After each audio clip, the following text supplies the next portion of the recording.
Good afternoon. Thank you for joining me today. I'm Dr. Jengyu Lai from Rochester Clinic.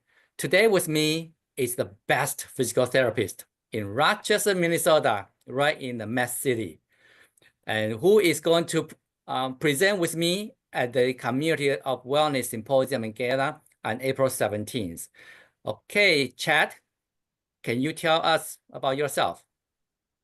Hello, Dr. Lai, and you are too kind, so thank you so much. My name is Chad Hergott, and I'm a physical therapist who's been treating orthopedic patients since 2007, so around 18 years. I'm excited to talk about at the symposium this upcoming week, talking about what exercise is and how it benefits you specifically, how it benefits your brain, your heart, your lungs, your body, your skin, cognition, everything. So we can get into some hints if we want, like previews of what we're talking about, or we can leave it as a surprise. It's up to you, Dr. Lai. Yeah, we're going to talk about exercise as medicine. As people realize that physical activity is one of the 6 pillars of a healthy lifestyle. And it is an integral part, it's not a separate part of a healthy lifestyle. So can you tell us about exercise as medicine? What is the concept of exercise as medicine? Yeah, so if exercise, if someone could bottle up exercise and then put it into a pill, it would be the most sought after pill around in regards to chronic diseases and degenerative diseases, because the effects are absolutely amazing. If you are exercising appropriately, how it connects to another pillar, we'll say like stress management, is if the more you exercise, the better you exercise, it will allow you to have decreased stress. Exercise will help to decrease blood pressure, increase bone density, decrease all the things that you would want to get a medication for, exercise can do, and it's free, and it's the world's greatest medication. Right, and I think during the symposium, we also want to define what exercise is, because people a lot of times hear exercise, they're intimidated. They feel like, oh, I'm out of shape, or I have a lot of pain, and I'm embarrassed to show people how much I could do in public. So let's talk about how you define exercise and how it is different from, we call it physical activity. Okay, so the great thing about exercise is anything could be exercise. If we were to boil exercise down into 2 components, it would be aerobic fitness and muscular strength. But you don't have to be in a gym lifting weights to get the strength training benefits. You could be outside gardening. You could be moving a couch. You could be walking with some friends to get some cardio exercise in. One thing that we're going to talk about is a metabolic equivalent of a task, or a MET. And so there's different things you can say. If, let's say, you're dancing with your partner, and that, if depending on the dance you're doing, is a certain activity level, and you can compare that to exercise like riding a bike. You could talk about walking up the stairs at a certain pace, and you could compare that with doing lunges. So exercise doesn't just happen in a gym; it happens all around us. And once people get that concept and they start moving their body more, that's where the medicine of exercise really helps to improve their life. Yes. So during the symposium, during the presentation, I'm actually going to introduce 2 strategies. The number 1 is called zero-time exercise. That's the way to take any obstacle out of anyone's exercise routine, or remove their excuse. Basically, it's just like how you can incorporate any activity into your daily routine, daily life. Doing some stretching, or just like climbing stairs instead of using the elevator, like that, to really get any movement into your daily routine. And that's we call it a zero-time exercise. Would that be a good strategy to you? Yeah, that would be a great strategy. And there's as you mentioned, trying to remove the barriers. One thing you want to talk about during the presentation is kind of barriers of your body, and pain is a huge barrier. So I want to create kind of a recipe of what you can do to move your body correctly to overcome some of those obstacles of pain. And it can be done, and it can be done for anybody. Right. And I remember a few years ago, we did a project with Minnesota Department of Health. They called Let's Walk Minnesota. And there was a project to promote walking as part of the osteoarthritis awareness activity. And people had a misconception that they had pain, especially knee pain, they shouldn't walk. But research has shown that the more they move, the less pain they will get, or the more pain relief they will receive. So there's a misconception about pain. Yeah, that's one of the very points I want to talk about in the presentation. There's numerous studies that show progressive exercise, resistance and ambulation or walking will help improve anyone. It'll improve their strength, their functionality, pain scores, and even with people with advanced arthritis. So once you figure out the steps of the recipe, it's you can enjoy the benefits of it. Yes, absolutely. And during our symposium, there are four main areas or the topic we're going to discuss. One of them is insulin resistance. And one thing is glucose is the main fuel source for the muscles. And research has shown that walking after meals can greatly improve the blood sugar level. And so we encourage people to walk or exercise after meal, and they will drive more glucose into the muscles instead of staying in the blood. And what would you recommend people would do after meal? Especially, a lot of people are working, they only have short lunch break. It's not that they can go out for 30 minutes, an hour, something like that.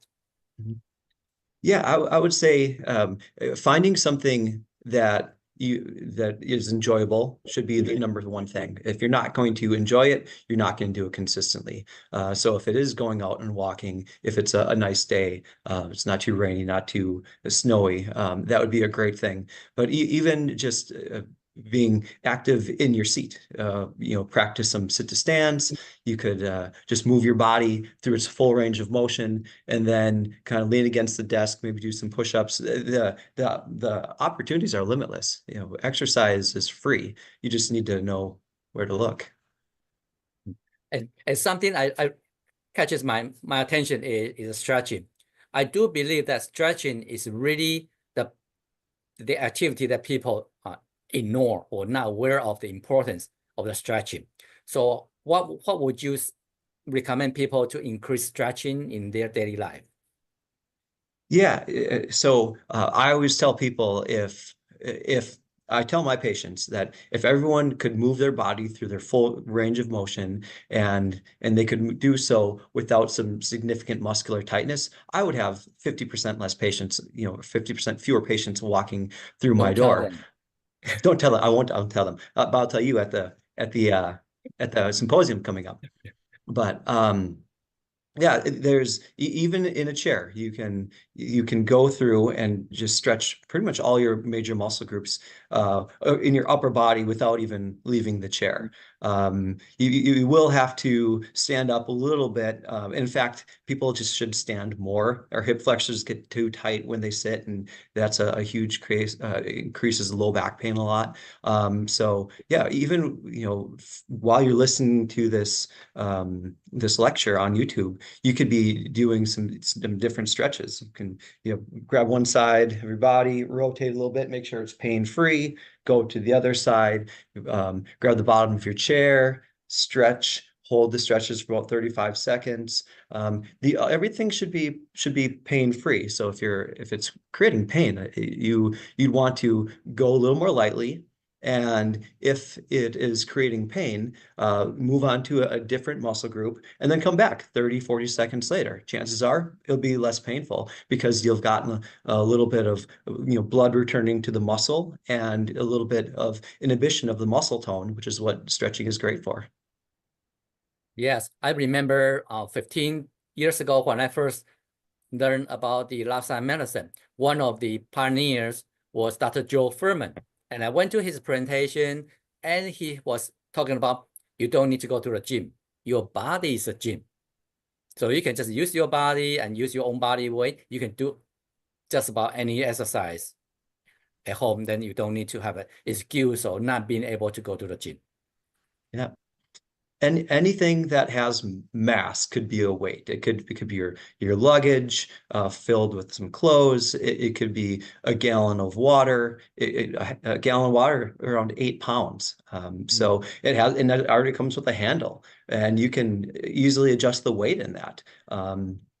So everything could be a weight, but you don't even need those.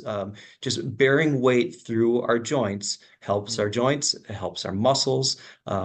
And you're correct, there's a big culture of going to the gym, and there's absolutely nothing wrong with that. There's some great camaraderie. There's with that camaraderie, you can get a lot better compliance. If your best friend is saying, "Hey, we got to get to the gym today," you're not going to refuse. But you don't need it is the point. You bear weight through your bones. You get your muscles moving against resistance, and you're going to start seeing some benefits. Yeah, great point. So the two things I have, number one is your point that when you're doing the stretching, you have pain, don't just force it, go to other muscle group and come back. Is that correct? Correct. Yeah. With anything, if it's stretching or if it's strengthening, do one set. I tell patients, if I say do 2 sets of 15, that does not mean 1 set of 30. You do 1 set of 15, move on to another muscle group that you're stretching or strengthening, and then come back to it and do that second set of 15. That is it is a game changer, and for exercising without pain.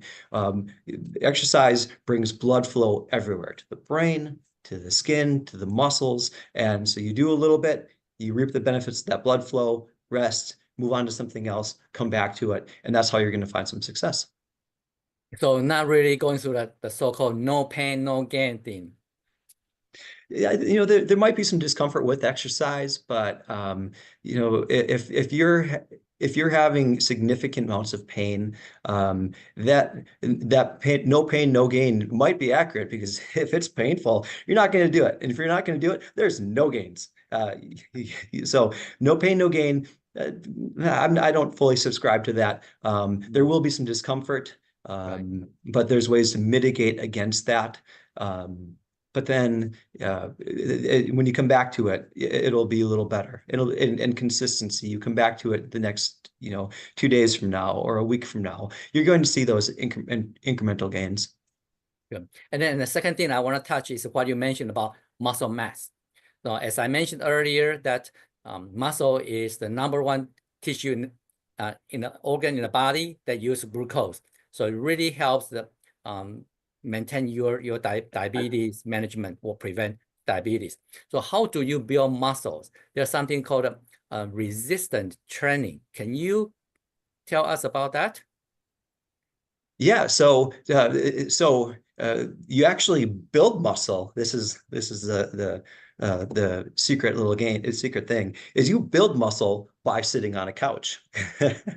But in order to build that muscle, you have to break it down. And the breaking it down is resistance training. So if you are not breaking down your muscle by using it, you are not going to build any. And we lose so much of our muscle mass. Our peak muscle mass happens in our, let's say, our 30s for most people, and then it goes down from there. But if you were to, let's say, find a weight and lift it. So let's say you have your gallon of milk and you lift it, and all you can do, and you're doing a biceps curl, and you can do that 15 times. If you're doing that 15 times and it's not a problem, we need to find more weight. But So with the resistance training, we would want you to be doing, we'll say about 8 to 15 repetitions. And if you can do 15 easily, you need to increase that resistance because when you increase the resistance, that's how you can build more muscle. And you build more muscle, as you're saying, you drive muscle drives. Muscle is imperative for glucose and fighting against type 2 diabetes or diabetes. Yeah, yes, absolutely. That's the best way. This is by doing a insulin resistance. So this is actually something I learned from endocrinologist, Dr. Xu, who will be coming to our symposium to talk about insulin resistance too, is why the Asians have a higher risk of having type 2 diabetes. That's because Asians tend to have a smaller body frame. We have less muscle mass. So even we don't eat a lot of sweets or carbohydrate or fatty food, we have less muscles to use up those glucose after meal. And that's why we tend to have a higher tendency of having the type 2 diabetes.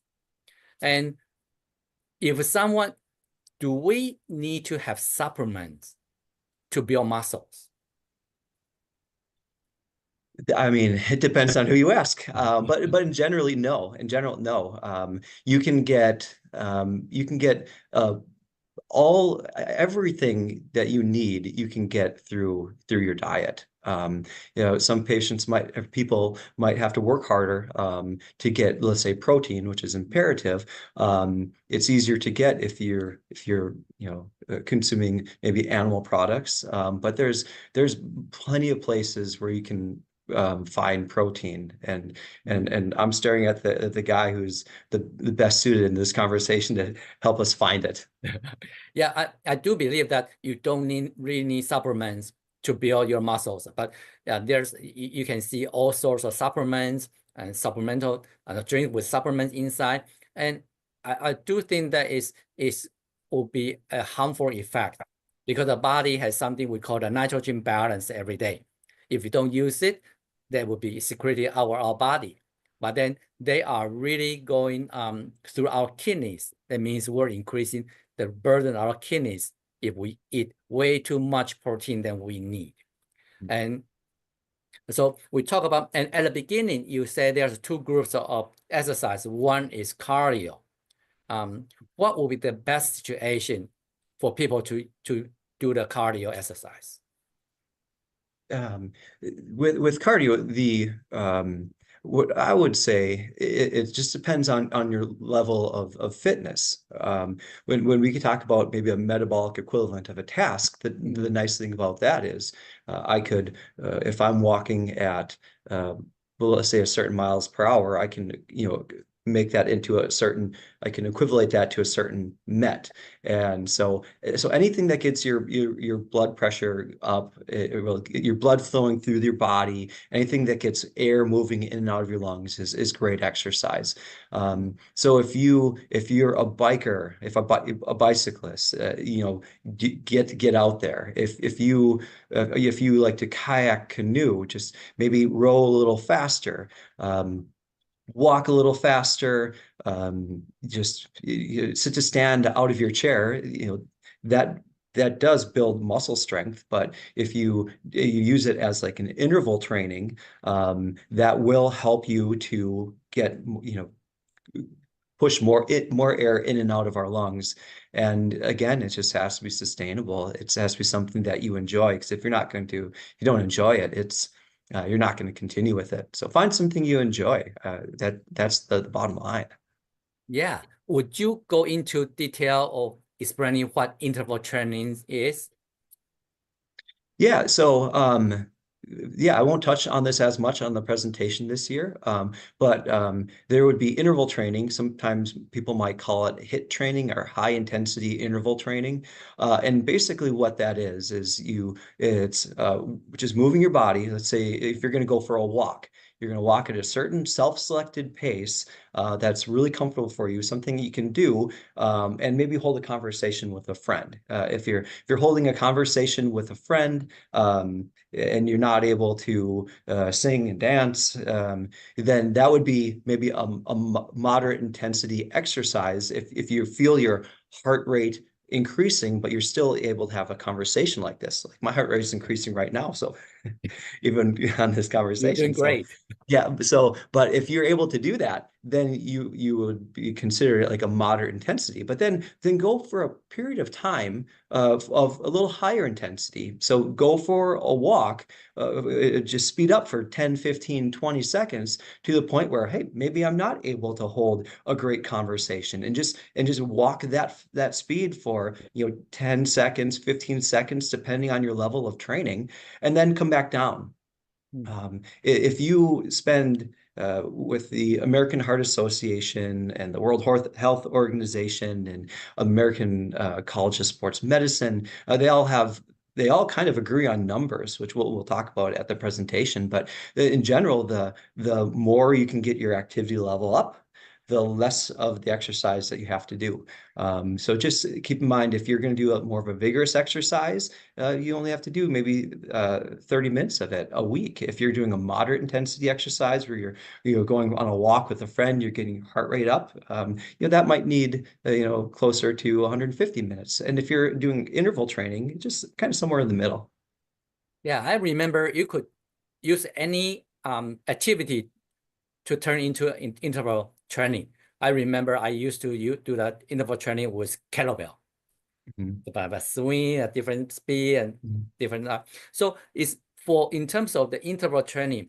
If I understand correctly, it's not the speed or it's not the tool. It's more of how you gauge your heart rate. That's how we determine interval training. Correct. Yes. Yeah. Someone who is a world-class athlete, and they, let's say they want to go for a run at a 10-minute per mile pace. That's not going to be interval training or even a high intensity for them, because they're fully trained. So then that's the far end of the spectrum. You might get somewhere in the middle of the spectrum like me, where I can walk, bike, run a little bit, and that will increase my heart rate, make me sweat a little bit. But then some of my patients and some people who are a little more deconditioned, they might only be walking at 2 miles an hour, but it might be a stretch for them. And so it's what your conditioning is. And so your interval training might look different. Everyone's interval training will look different. It's just what it means to you, and those are some of the guides, like if feeling your breath, maybe a little sweat glistening. But yeah, if you're not able to hold a conversation or only speak a few sentences, that's a vigorous exercise, and that might not be for everyone right now, depending on their condition.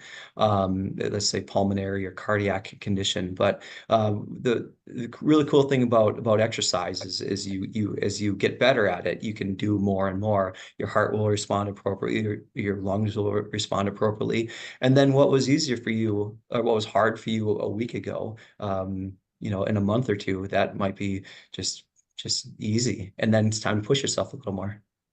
Yes. So during our symposium, if you hear exercise and you start sweating, during our symposium, we have one activity called Walk with the Dog. It's an international activity organization that you will work with healthcare professionals. And then we'll have a few minutes of presentation and then walk. During the walk, you can ask any questions to the healthcare professionals. And it's just a simple walk, not very heavy. So you can help you introduce you to the physical activities called Walk with the Dog. I think Chad had a great fun leading the group last year.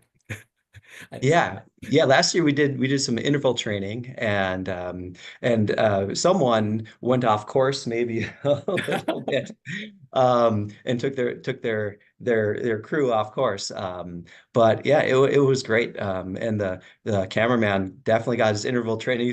He followed us, and he was the real rock star that day. Yes. So I don't want to give away too much stuff because we too have to manage that exercise as medicine session. We don't want to give away too much information. So if you're interested in listening to us, join us this April 17th and 18th at Mayo Civic Center in Rochester, Minnesota. You can look at our website, lotushealthfoundation.org, and purchase tickets there. And also, how do people ask you questions if they have any questions? Yeah, so if people want to get in contact with me before the conference, a great email from me would be care, C-A-R-E, at reliefphysicaltherapy.com. So That's great. And if you join our symposium in person or virtual, you will have the app. And with the app, you have the access to ask questions directly on the app. You can also watch Chad and me present the exercise as a medicine for 90 days. Think about how many times each day you can watch Chad and me. How could people not register with this symposium? I'll think of a couple jokes and we'll really liven it up. Oh, well, it has been nice talking to you, Chad. Thank you Yes. for joining me today. Yeah, you too, Dr. Lai. Yeah, come. I will see you on Thursday. Remember to check out lotushealthfoundation.org and check out 2025 Community of Wellness Symposium and Gala. Thank you. Yep. Thank you so much.